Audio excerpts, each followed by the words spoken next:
અમારા અહીંયા મહત્વના જે હીરો છે અમારા ધીરભાઈ છે. બધા જેટલા પણ ધીરના સંબંધી થતા હોય સગા સંબંધી એ જરા નજદીક આવી જાવ ધીરની પાસે. જે સગાવાળા થતા હોય એ જ આવ્યો, ધીરના નજદીક આવી જાવ.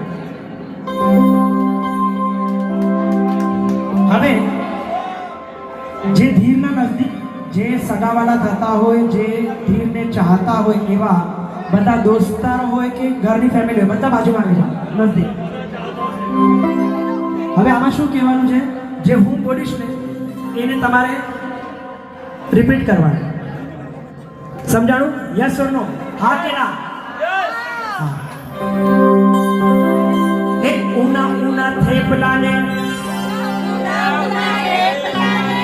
આપણે ગુજરાતી એટલે થેપલા, ઢોકળા, ફાફડા, જલેબી, ઊંધિયું, ગાંઠિયા જે પણ કહીએ એટલું ઓછું પડે. તો એ ઉના ઉના થેપલાને ખાટું મીઠું દહીં.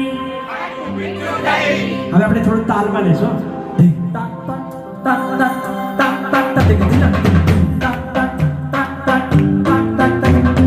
ઉના ઉના થેપલાને ખાટું મીઠું દહીં. ઉના ઉના થેપલાને ખાટું મીઠું દહીં.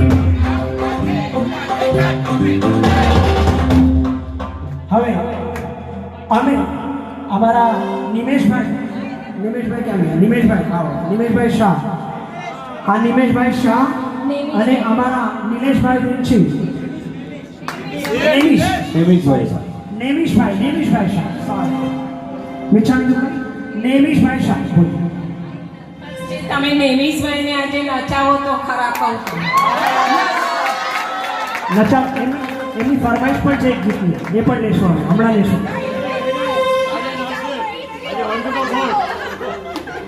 તો અમારા જે નેમિશભાઈ છે, અમારા નિલેશભાઈ છે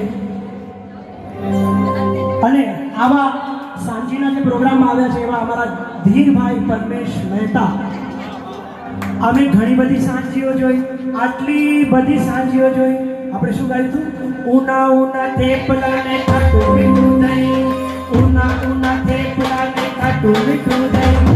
આટલી બધી સાંજીઓ જોઈ, આટલી બધી સાંજીઓ જોઈ, પણ અમારા ધીરભાઈ જેવી નહીં. ભાઈ ભાઈ ભાઈ ભાઈ